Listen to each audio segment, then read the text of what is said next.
Apa karakter religius? Menurut pendapat para ahli, setidak-tidaknya ada 7 karakter religius. 1, komitmen terhadap perintah dan larangan Tuhan. Itu indikator pertama. Saya sudah lihat ya, dari kecil kan.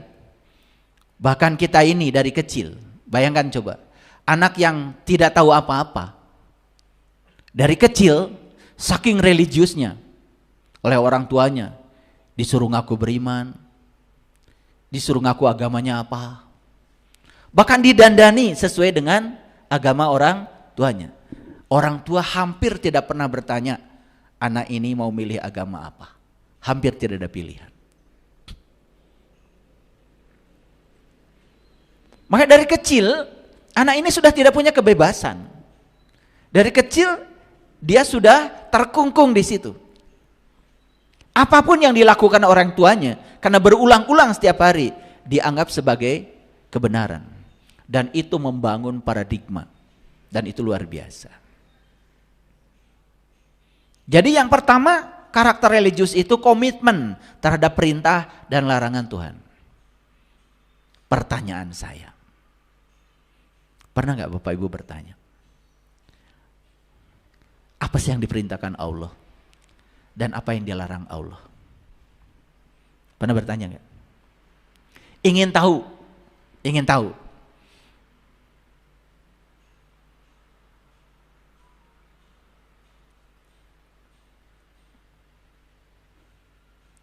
Pernah ada keinginan bertanya seperti itu? Ada enggak perintah menyebut-nyebut nama Tuhan? Misalnya, cari di Quran. Ada enggak perintah mengingat Tuhan? Cari di Quran.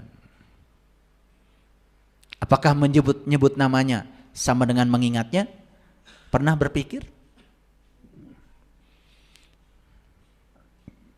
Di Quran ada perintah mendirikan sholat. Apakah sama dengan perintah melaksanakan sholat? Apa bedanya? Pernah enggak bertanya? Enggak pernah. Hampir tidak ada pertanyaan di sini. Pokoknya apa yang dilakukan orang, ikut saja. Bertahun-tahun kita melakukannya, walaupun kita tidak merasakan apa-apa, kita tetap melakukannya. Dan lama-kelamaan itu dianggap seakan-akan perintah Tuhan. Padahal kalau Tuhan mau bicara, loh aku tidak memerintahkan itu.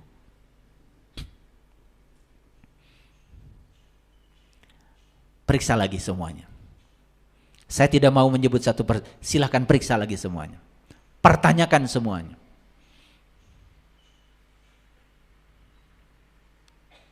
Dua, karakter religius itu bersemangat mengikuti kajian ajaran agama. Nih, contoh religius. Semangat mengikuti kajian agama. Religius ini. 3, aktif dalam kegiatan keagamaan, religius. Saya tidak ragukan lagi. Peringatan Maulid, peringatan Isra Mi'raj, hari-hari besar agama, tahun baru Hijriah, tahun baru Islam, semua rame. Pawai obor dan lain sebagainya. Itu religius. Menghargai simbol-simbol keagamaan, religius. Sampai rumah pun simbol-simbol keagamaan tidak pernah lepas. Religius. Ini yang diteliti indikatornya. Akrab dengan kitab suci. Akrab? Alhamdulillah, akrab. Tiap hari dibaca. Tiap tahun tamat. Tapi orang bodoh itu seperti sendok. Sendok itu walaupun dekat dengan makanan enak, dia yang paling dekat dengan makanan enak, tapi dia yang tidak pernah merasakan enaknya makanan. Saya cuma khawatir saja, dekat dan akrab dengan kitab suci, tetapi kita tidak mengerti rasanya kitab suci.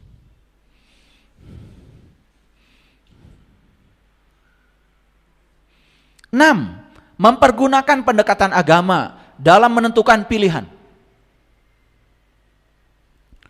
pilih jodoh aja pakai pendekatan agama. Ntar dulu dites, idgham bila gunanya udah tepat atau tidak. Kalau tidak, jangan jadi menantu saya. Wah itu. Jadi pendekatan agama dalam segala aktivitas. Untuk pilihan-pilihan hidup pun menggunakan pendekatan agama. Keren itu, luar biasa. Jangan bangga dulu. Ajaran agama dijadikan sebagai sumber pengembangan ide. Ini 6 karakter sikap religius yang diteliti oleh Pew Research Center. Saya kira semua yang 7 ini sudah sangat luar biasa bagi Bapak Ibu. Betul? Saya yakin di tiap tasnya itu sudah ada Quran. Ya toh? Iya. Mahasiswa saya juga setiap hari pada baca Quran. Iya. Bahkan baca Qurannya senangnya yang kecil. Di sudut-sudut ruangan itu pada baca Quran yang kecil. Saya tanya, kenapa kamu baca Quran yang kecil? Oh ini bagus Pak. Bukan yang bagus tuh yang gede. Biar mata gak rusak. Gitu. Karena yang kecil itu katanya lebih bagus daripada yang gede. Nah saya juga gak ngerti bagusnya apa. Tapi saya mohon maaf ya, bukan saya ini. Saya suka memperhatikan, nih rajin nih baca Qur'annya nih. Jadi kalau ujian, saya pura-pura tidak tahu aja. Saya ke WC, padahal saya di belakang pintu nonton. Nyontek juga. Maaf ya, ini data yang saya amati. Makanya kalau yang kayak gitu tuh, yang menggunakan simbol-simbol agama dalam ulangan, dalam ujian. Bahkan di ujiannya di atas Bismillahirrahmanirrahim itu, huruf Arab. Tapi nyontek jalan. Itu. Saya di situ mulai bingung itu. Saya nggak ngerti. Gitu. Kok simbol-simbol agamanya sudah masuk, tapi kesadarannya nggak ada. Nah ini ada pertanyaan kalau bagi saya itu. Ada pertanyaan, kenapa kok bisa begitu? Oke, stop dulu sampai situ. Kita masuk data berikutnya. Sekarang saya masuk data yang dikemukakan oleh The Well-Being Research Center. Jadi Well-Being Research Center ini bertempat tinggal di Oxford University. Jadi Oxford University, Universitas Oxford itu punya departemen penelitian khusus untuk pusat penelitian kesejahteraan. Nah jadi yang diteliti itu apa? Yang diteliti itu meneliti tentang negara-negara paling bahagia di dunia.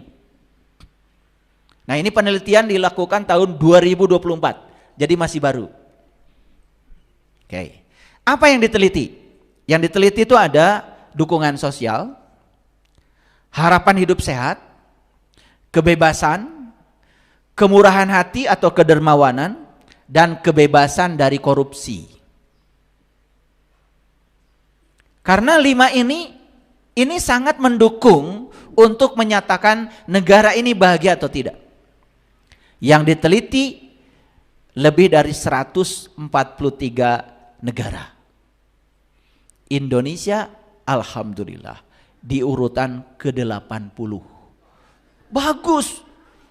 Gimana sih, tepuk tangan dong.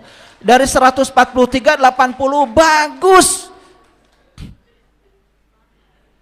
Semangat. Harus semangat ya. Tapi tadinya saya membayangkan, kan negara kita negara yang paling religius, paling taat beribadah, tadinya saya membayangkan negara kita masuk 10 negara paling tidak paling bahagia di dunia. Itu yang melatar belakangi kenapa judul kita hari ini religius tapi tidak bahagia. Ini kira-kira baru masuk judul ya, ini baru masuk judul, belum masuk isinya. Belum, tenang aja. Nah nanti kita teliti di mana ini masalahnya.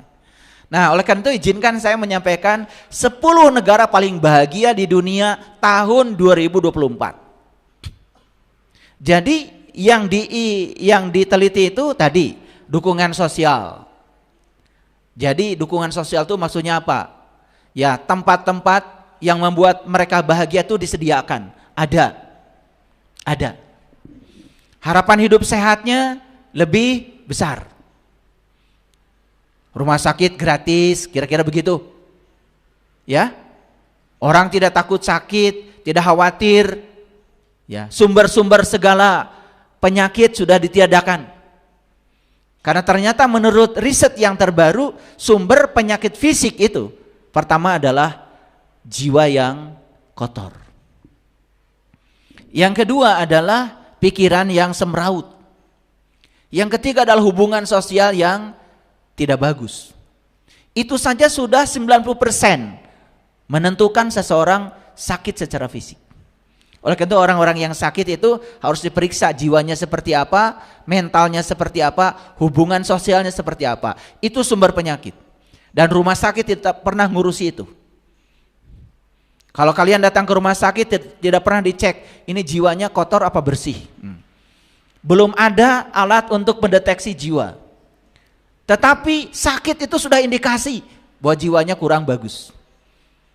Nah, nanti itu saya jelaskan dalam sesi khusus ya. Kebebasan itu indikator kebahagiaan.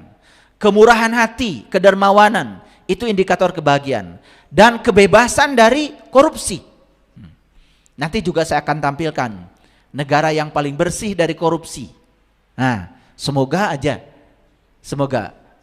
semoga. Jadi dari 143 negara yang disurvei, Indonesia urutan ke-80 dari negara paling bahagia. Lumayan bukan? Lumayan. Tetapi kalau dikaitkan dengan Quran surat Al-Mu'minun, surat Al-Mu'minun ayat yang pertama, Qad aflahal mu'minun. Menurut Quran, ciri orang yang beriman itu bahagia. Menurut Quran, bukan menurut saya ya. Ulangi. Qad aflahal mu'minun. Berbahagialah orang yang beriman. Itu Quran. Surat Al-Mu'minun ayat pertama. Menurut Quran, orang yang beriman itu bahagia. Memang di Quran tidak ada pernyataan religiusitas berbanding lurus dengan kebahagiaan. Tapi orang yang beriman dijamin oleh Allah bahagia. Satu analisis saya, jangan-jangan religiusitas itu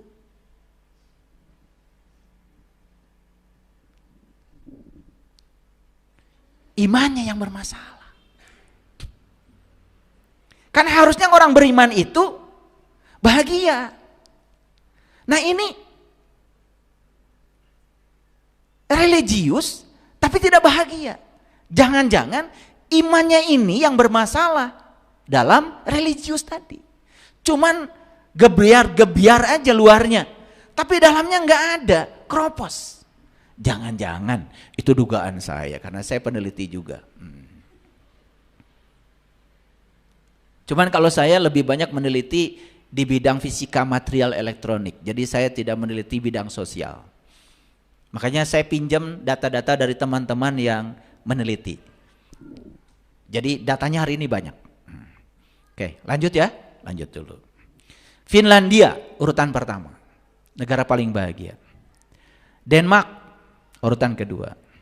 Islandia urutan ketiga.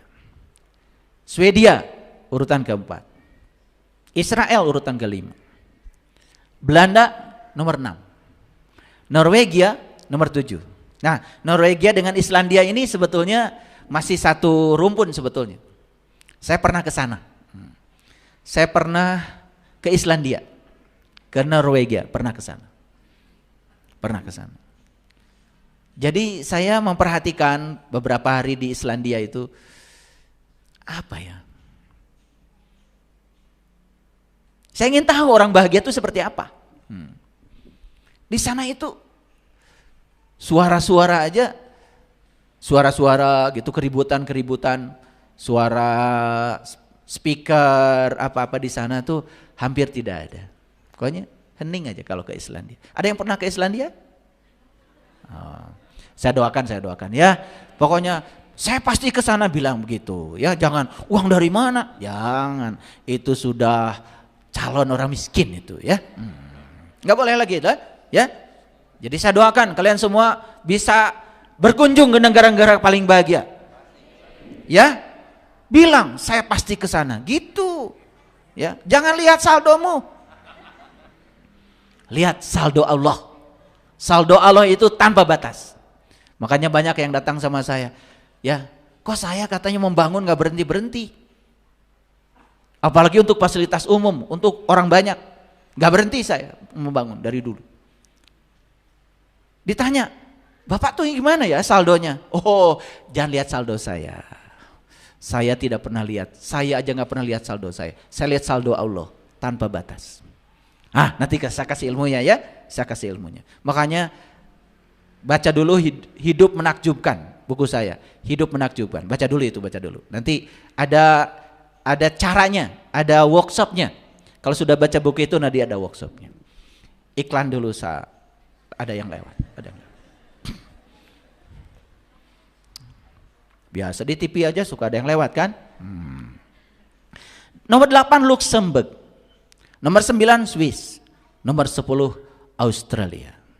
Ini 10 negara yang paling bahagia tahun 2024. Yang saya kagum, dari tahun 2020 sampai 2024, Finlandia ini selalu nomor 1. Nah, kita coba belajar dari Finlandia. Apa sih yang bisa kita potret dari sana? Warganya puas dengan kehidupan dan menjaga kualitas hidup yang positif. Itu salah satu karakter warga Finlandia. Puas dengan kehidupan. Jangan-jangan ini yang disebut Quran dengan syukur. Jangan-jangan itu. Cuma mereka kan tidak mungkin menyebut kata syukur ya. Gak ngerti bahasa Arab mereka. Jangan-jangan kalau menurut terminologi kita itu yang namanya syukur itu, ya, syukur. Makanya syukur itu, perhatikan saya, jangan hanya terhadap yang sudah dan sedang. Coba belajar bersyukur terhadap yang belum. Makanya harus belajar hukum akibat sebab. Jangan selalu belajar hukum sebab akibat. Harus lebih inovatif lagi berpikirnya. Belajar hukum akibat sebab. Selama ini kita menyatakan bahagia itu adalah akibat. Sekarang bahagia jadikan sebagai akibat. Ada akibat sebab, ada sebab akibat. Kalau sebab akibat gini, kalau saya menciptakan sebab ini, maka akibatnya saya akan bahagia. Nah, sekarang bahagianya jadi sebab. Bukan sebagai akibat. Daripada saya akan bahagia kalau teman datang, berarti sebabnya teman datang, bahagianya akibat. Kan itu selama ini yang terjadi. Coba sekarang bahagianya jadi sebab. Bahagia aja dulu. Bahagia aja dulu. Walaupun teman belum datang. Apa yang terjadi? Teman pasti datang. Dan datangnya teman itu pasti membawa kebahagiaan. Orang yang bahagia akan menarik kebahagiaan. Like attracts like. Itu hukum tarik menarik. Tapi kalau saya akan bahagia kalau teman datang, berarti saat menyatakan itu kita belum bahagia. Ulangi. Saya akan bahagia kalau teman datang. Saat mengatakan itu sudah bahagia belum? Belum. Berarti saat kita menyatakan itu kita dalam keadaan tidak bahagia. Saya percaya ketidakbahagiaan akan menarik ketidakbahagiaan. Makanya kalaupun teman datang pasti pinjam uang. Pasti curhat yang buruk-buruk, pasti ya. Pasti. Nah itu, jadi kalau teman datang tiba-tiba curhat yang buruk-buruk itu karena salah. Coba sekarang kita ciptakan akibat sebab. Jadi bahagia itu menjadi sebab. Kalau bahagia menjadi sebab, akibat yang akan datang itu semua yang membahagiakan. Kelihatan ini dianggap sepele bagi orang yang tidak tahu. Tapi bagi saya, sudah saya praktekkan dalam hidup saya, ini luar biasa. Ini yang membuat hidup berkelimpahan. Makanya belajar untuk bersyukur terhadap yang akan. Gimana caranya? Ini. Belum pergi ke Islandia kan? Nah. Tetapi sudah bersyukur. Seakan-akan sudah ada di Islandia. Sudah jalan-jalan di Islandia, foto-foto di Islandia. Walaupun baru lihat peta Islandia dari YouTube. Tapi seakan-akan sudah di sana. Itu sudah doa yang luar biasa. Dan pasti Bapak Ibu akan ada di sana. Nah, ini lompatan ilmu baru ini. Makanya orang yang berada di tiga dimensi hidupnya, ruang dan waktu, maka dia akan terjebak oleh hukum sebab akibat. Orang yang sudah masuk dimensi kelima, dimensi energi, maka dia akan bisa menciptakan akibat sebab. Nah, itu salah satu ciri orang Finlandia. Warganya puas dengan kehidupan dan menjaga kualitas hidup yang positif. Puas dengan kehidupan berarti sudah menerima. Apapun yang terjadi sudah menerima. Menerima kehidupan apa adanya dan puas. Berarti pikirannya sudah beres. Karena pikiranlah sumber penderitaan. Kalau pikiran membawa kita ke masa depan, akan cemas dan khawatir. Pikiran membawa kita ke masa lalu, kita akan selalu sedih. Makanya kenapa di Quran ada perintah, la takhaf wa la tahzan. Jangan takut, jangan sedih. Cuman penjelasan tentang jangan takut, jangan sedih, selama ini tidak dikaitkan dengan hasil riset saintifik. Makanya saya jelaskan, ya, kenapa di Quran ada kata-kata jangan takut, jangan sedih. Ternyata takut itu berasal dari pikiran yang membawa kita ke masa depan. Sedangkan sedih berasal dari pikiran yang membawa kita ke masa lalu. Artinya Allah berpesan kepada kita, jangan hidup di hari esok, jangan hidup di masa lalu. Hiduplah di sini, saat ini, sekarang. Disitulah letaknya kebahagiaan. Pernah dengar ada kajian seperti itu? Ya pernah di sini ya. Memiliki kebiasaan atau gaya hidup yang positif. Gaya hidupnya positif. Tidak menyombongkan diri atas sebuah pencapaian. Tidak suka memperlihatkan keberhasilan atau kesuksesan pada orang lain. Tidak membanding-bandingkan atau menyombongkan kebahagiaan kepada orang lain. Nah ini, saya tempo hari di kajian sebelumnya, saya ngajarkan 7 jangan. Itu tiba-tiba saya lupa itu yang ke-7. Baru ingat sekarang setelah baca ini. Jadi yang pertama, jangan suka menyesali keadaan. Puaslah dengan kehidupan. 2, jangan mudah tersinggung dengan hal-hal yang sepele. Karena itu adalah sumber penderitaan. Marah itu tidak bagus. Yang ketiga, jangan suka memikirkan hari esok yang tidak-tidak. Karena memikirkan hari esok berarti pikiran membawa kita ke masa depan, cemas dan khawatir. Yang keempat, ya, jangan suka memikirkan sesuatu yang tidak bisa diubah. Yang tidak bisa diubah cuma satu, yaitu masa lalu. Tapi masa lalu bisa diubah, sudut pandang kita terhadap masa lalu. Itu yang bisa diubah. Yang kelima, jangan iri hati. Yang keenam, jangan menganggur. Nah yang ketujuh, begitu saya baca ini baru ingat sekarang. Yang ketujuh itu, jangan banding-bandingkan dirimu dengan siapapun. Jangan hidup dengan pembanding. Hidup dengan pembanding membuat kita terus-menerus jadi orang lain. Dan ketika kita jadi orang lain, kita tidak akan sukses menjadi diri kita sendiri. Coba bandingkan rumah kita dengan rumah orang. Kita akan kehilangan kepuasan pada rumah kita sendiri. Bandingkan mobil kita dengan mobil orang. Kita kehilangan kepuasan terhadap mobil kita sendiri. Bandingkan pasangan kita dengan pasangan orang.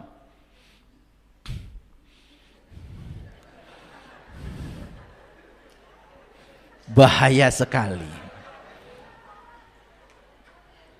Padahal pasangan kita itu yang terbaik pilihan semesta. Betul nggak? Iya. Cuman karena mikirkan yang tidak ada, lalu melupakan yang ada. Itu sangat berbahaya. Itu sumber penderitaan. Ya, semua orang yang ingin bercerai itu karena hidup dengan pembanding. Hati-hati itu. Ya, tidak akan pernah menjadi diri sendiri. Ya, makanya belajar menerima dan menghargai perbedaan. Di mana belajar pertama di rumah dengan pasangan. Itu dulu. Kalau dengan pasangan sudah sukses, baru belajar menerima dan menghargai perbedaan dengan tetangga. Nanti kita pun bisa akan toleran pada semua orang. Belajar menerima dan menghargai perbedaan dengan semua orang. Jadi ternyata sumber kebahagiaan orang Finlandia itu tidak membanding-bandingkan. Tidak menyombongkan kebahagiaan pada orang lain. Makanya ada kata-kata bijak. Jangan cerita uang banyak sama orang yang tidak punya uang. Jangan cerita kesehatan pada orang yang sakit. Itu kan diajarkan kita untuk belajar timbang rasa. Ya, lanjut dulu, ini agak banyak nih hari ini. Orang Finlandia itu sangat menjaga dan menghargai alam. Ternyata alam itu menjadi sumber utama kebahagiaan. Makanya kalau di komunitas kami di BSI ini, pergi ke alam itu rutin. Saya ajak selalu pergi ke alam. Meditasi di alam. Karena apa? Kita dengan alam itu sejenis loh. Sejenis kita dengan alam itu. Ya? Semua unsur-unsur yang ada di alam itu, semua unsur-unsur yang ada dalam diri kita. Makanya mendekatkan diri pada alam itu menyadari bahwa kita dengan alam itu sejenis. Sehingga timbul yang namanya welas asih. Hal ini terbukti dengan Finlandia yang menjadi negara paling hijau dan ramah lingkungan. Ikut melakukan dekarbonisasi pemanas rumah tangga. Jadi, untuk menjadi negara bahagia itu ternyata tidak cukup. Apalagi hanya menjalankan aktivitas rutin sehari-hari. Apalagi yang dijalankan tidak mengerti. Sampai ikut dekarbonisasi. Nah ini bahasanya agak saintifik, harus saya jelaskan. Gini, saya kasih tahu. Kenapa terjadi La Nina, El Nino? Ya. Sebetulnya ya perubahan iklim di dunia ini sekarang akibat dari pemanasan global. Apa yang disebut dengan pemanasan global? Ini pelajaran SD ya supaya ngerti. Sinar matahari itu datang ke bumi, oleh bumi dipantulkan ke atas. Nah saat dipantulkan di permukaan bumi ini sudah banyak penghalang. Apa penghalangnya? Penghalangnya itu adalah hasil polusi dari berbagai macam aktivitas manusia. Sehingga di sini ada penghalang. Nah penghalang ini menyebabkan sinar matahari yang datang dari matahari dipantulkan oleh bumi ke atas, oleh penghalang dipantulkan lagi ke bumi. Dipantulkan lagi sehingga sinar matahari terperangkap di lapisan ini. Jadi dia terpantul-pantul saja. Dulu sebelum ada polusi, sinar matahari datang ke bumi dipantulkan lagi ke sana. Lepas ke atas sehingga suhu bumi dulu bisa dikontrol. Akibatnya suhu di permukaan bumi meningkat sehingga es di kutub mencair. Di Papua, orang Papua sekarang sudah tidak bisa melihat lagi salju di Puncak Jaya. Akibat suhunya naik sehingga salju akan mencair. Akibat yang paling luar biasa apa? Yang luar biasa adalah permukaan laut terus naik. Daratan semakin mengecil. Sehingga mungkin suatu saat ya bumi ini semuanya akan menjadi laut. Nah, makanya harus latihan berenang dari sekarang. Ini supaya mengerti. Nah, kenapa efek rumah kaca ini terjadi? Nah, akibat aktivitas kita juga. Makanya Jakarta itu termasuk ibu kota yang paling tidak layak hidup dari sisi polusi. Dari mana? Itu dari karbon. Karena banyak manusia terlalu banyak menggunakan karbon. Makanya dekarbonisasi artinya mengurangi penggunaan karbon. Supaya tidak terjadi efek rumah kaca. Bayangkan, orang yang sudah bahagia itu pedulinya sampai ke situ. Nah, orang yang ini udah berkesadaran ini. Nah nanti ada pertanyaan lagi dari saya. Mereka itu tidak religius, tapi kenapa berkesadaran ya?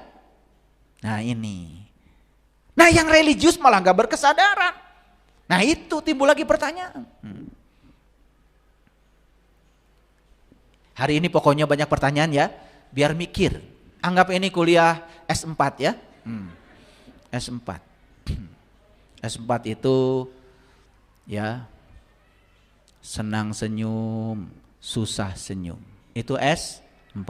Nah kalau sudah di tingkatan itu kesadaran kita, itu sudah pendidikan yang paling tinggi ya. Senang senyum, susah senyum. Apapun senyum. Ibaratnya banyak uang juga senyum aja, manis. Nah, pemerintah Finlandia itu serius dalam melindungi kesehatan penduduknya melalui kacamata kualitas udara dan air. Jadi air dan udara itu terus diperbaiki kualitasnya demi untuk keselamatan penduduknya. Kenapa? Bayangkan 75% tubuh kita adalah air. Bapak Ibu, kalau kita minum airnya tidak sehat, berarti sel dalam tubuh kita tidak sehat. Bayangkan. Nah sampai air minumnya pun diurus oleh negara. Nah kalau kita kan yang penting mah asal tehalab-hab. Betul nggak? Yang penting nggak haus, betul? Yang penting. Bukan yang penting sehat. Karena pikiran kita sudah membatasi. Kenapa kamu minum? Yang penting gak haus. Sudah cuman minum sedikit udah taruh lagi. Padahal yang dibutuhkan oleh tubuh itu adalah banyak. Ini saya kasih tahu, orang yang minum ketika haus itu sebetulnya sudah rusak tubuhnya. Haus itu indikator buat tubuh sudah menyatakan bahwa tubuh kita sudah rusak. Sama seperti gedung kebakaran. Kalau sudah ada alarm bunyi itu kebakaran sudah terjadi. Haus itu alarm. Kalau baru minum ketika haus sebetulnya itu sudah rusak tubuh kita. Makanya minum sejam sekali, jangan menunggu haus. Sayang kan pada diri sendiri? Aduh minum aja harus diajarin. Apalagi mengenal diri ya, minum aja harus diajarin. Ini duduk aja belum beres. Makanya banyak yang terkejut ketika ketemu saya. Kamu duduk aja belum beres. Berdiri aja gak beres. Cara jalan gak beres. Tidur gak beres. Makanya begitu tidur mimpinya aneh-aneh. Di kenjara anjing gelo. Betul gak? Wah. Itu indikator bahwa sebetulnya ada masalah dengan jiwa kita. Hadirin. Kalau tidur saja belum nyenyak. Itu pasti ada masalah. Gak usah cerita kebersihan jiwa itu. Udah jelas kalau tidur belum nyenyak jiwanya bermasalah. Saya kasih tahu. Cuman kita gak sadar. Ya teruskan dulu. Orang Finlandia merasa bahwa alam penting bagi mereka. Karena memberikan ketenangan pikiran, energi dan relaksasi. Lingkungan sosial yang jujur secara menyeluruh. Itu yang dijaga oleh mereka. Lingkungan sosial yang jujur. Bayangkan ya, kita ini sekarang suka ada perasaan tidak aman ya. Sepeda motor aja sudah dikunci, harus digembok. Betul nggak? Sudah dikunci dan digembok pun masih hilang. Nah, padahal nanti kita lihat data berikutnya ya. Orang-orang Finlandia meyakini kejujuran penting agar kepercayaan antar masyarakat terjaga. Ciri orang bahagia itu begini. Sebuah survei yang pernah dilakukan di Helsinki, ibu kota Finlandia, menjatuhkan dompet di penjuru kota. Hasilnya 11 dari 12 dompet dikembalikan kepada pemiliknya. Ini risetnya sampai berani begini. Jadi risetnya sampai berani. Coba benar nggak orang Finlandia itu jujur? Dijatuhkan di beberapa penjuru kota itu dompet si peneliti. Tetapi di dompet itu dikasih alamat. Luar biasa. 11 di 12 dompet dikembalikan pemiliknya. Dikembalikan. Kira-kira kalau dompet dijatuhkan di Cimahi. 12 dompet kembali berapa ya?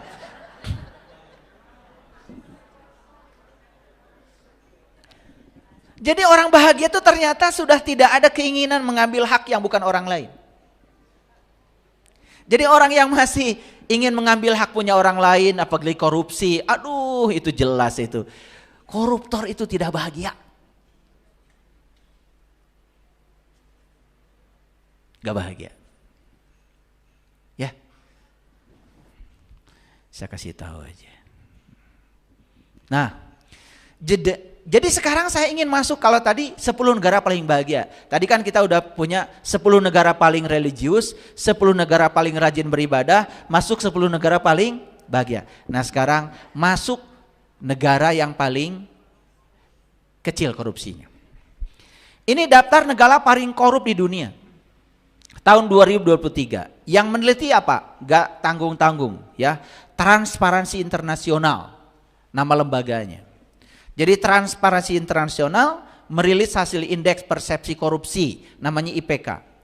Jadi yang disebut dengan Corruption Perception Index, ya CPI. Itu tahun 2023. Diteliti 180 negara. 180 negara. Masing-masing negara dinilai berdasarkan tingkat korupsi di sektor publik, kemudahan berbisnis, politik dan hukum. Itu sektor yang diteliti. Ya. Hasil penelitian dihitung dengan skor 0 sampai 100. Jadi yang artinya kalau peringkatnya 0 menunjukkan paling korup. Awas ya. 0 itu paling korup. Ya. 0 paling korup. Jadi 100 berarti paling bersih. Gitu, dibalik ya. Gitu. Sedangkan 100 menunjukkan sangat bersih dari korup. Nah, kita lihat datanya. Kenapa saya menyampaikan ini? Ini penting untuk didengar oleh semua. Saya berharap kajian hari ini didengar seluruh bangsa Indonesia. Seluruh pemegang kekuasaan, seluruh pejabat publik, seluruh tokoh-tokoh agama.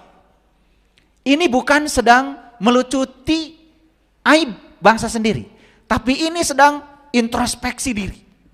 Kita harus melakukan introspeksi nasional dengan data ini.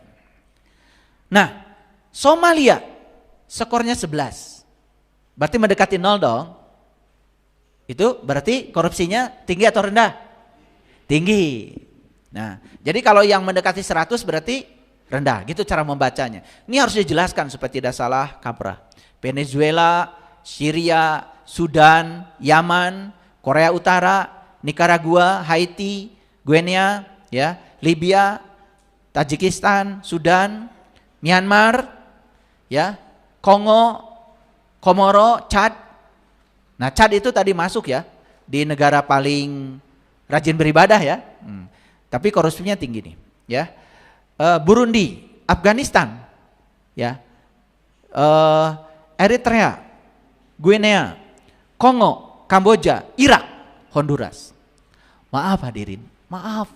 Saya coba tracing negara-negara ini kebanyakan penduduknya beragama Islam. Nah, berapa nilai Indonesia? Alhamdulillah, alhamdulillah lagi. Indonesia nilainya 34 IPK-nya. Paham ya? Dari skala 0 sampai 100. Berarti 34 lumayan kan, jauh dari 0. Tapi lebih jauh lagi dari 100. Ini data ya, data. Jadi saya bukan pakai persepsi. Jadi kita ini alhamdulillah IPK-nya tingkat korupsi kita itu 115 dari 180 negara. Berarti 180 dibagi 2 kan 90. Ih, sudah di atas 90 kita. Ya, 115.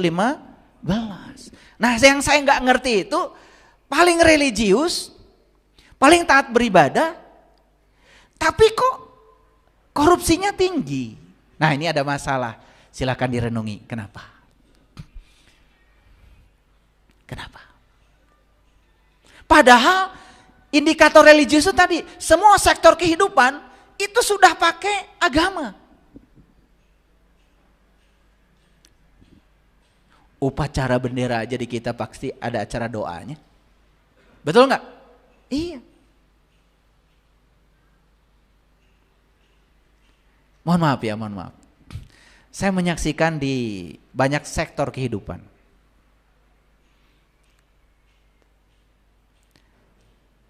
Saya ini PNS ya, PNS. Saya tuh sering sekali tidak mau mengikuti kegiatan-kegiatan yang saya tidak mengerti. Misalnya ada kegiatan pengabdian pada masyarakat. Pengabdiannya sih cuma 2 jam.